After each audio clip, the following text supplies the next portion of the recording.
আসছে। কিছুক্ষণের মধ্যেই নবযুগ প্রকাশনী থেকে প্রকাশিত শঙ্কর তালুকদারের মানবতার মহাকাব্য গ্রন্থের উন্মোচন হতে যাচ্ছে।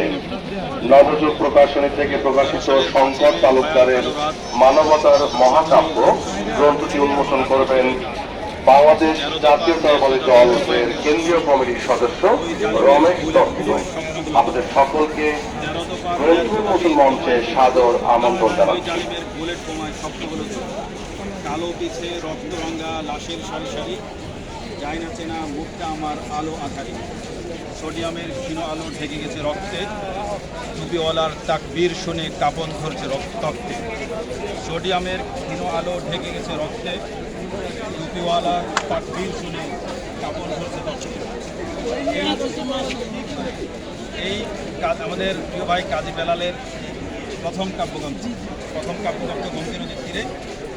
আসলে কবিতাগুলো মূলত ওনার জীবনের বিভিন্ন সময়ে লিখিত এবং বিভিন্ন বিষয়ে মুসলিম বিশ্ব থেকে শুরু করে আমাদের 5ই আগস্ট এবং 5ই মে বাংলার যে বিদ্রোহী সময়টা, সেই পুরো সময়টা বইটাতে ধরা আছে কবিতার আকারে, ছন্দের আকারে।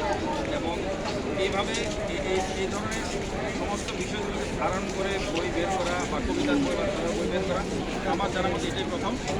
বিশেষ করে তার জন্মভূমি কুমিল্লার মধুমাছিক অঞ্চলটাকে অক্ষর এবং নামের মধ্যে ধরা, বিশেষ করে বাংলাদেশের কবিতার মধ্যে ধারণ করা অনেক বড় একটা দক্ষতার বিষয়, গুরুত্বপূর্ণ বিষয়। কারণ ইতিহাস তো আসলে পদ্যে পদ্যে উভয়ভাবে হতে পারে। মহাকাব্যগুলো তো আসলে কবিতা আকারে লিখিত হয়। এটা মহাকাব্য না হলেও ছোট ছোট কবিতা, ছোট ছোট ছড়া যা লিখেছেন বাংলাদেশের বিভিন্ন সময়কে, বিভিন্ন সংগ্রামকে, বিভিন্ন আন্দোলনকে, বিভিন্ন চেতনাকে তিনি ধারণ করেছেন, যা অত্যন্ত প্রশংসনীয়। আমরা আশা করব ওনার এই বইটা বাংলার প্রতিটি ঘরে ঘরে যাবে এবং বাংলার প্রতিটি কবিতা প্রেমী, ছড়াপ্রেমী পাঠকরা সকাল 11টায় চলবে সন্ধ্যা 7টা 20 মিনিট। এটা চাপ দিতে হবে না ভিডিওর এখন?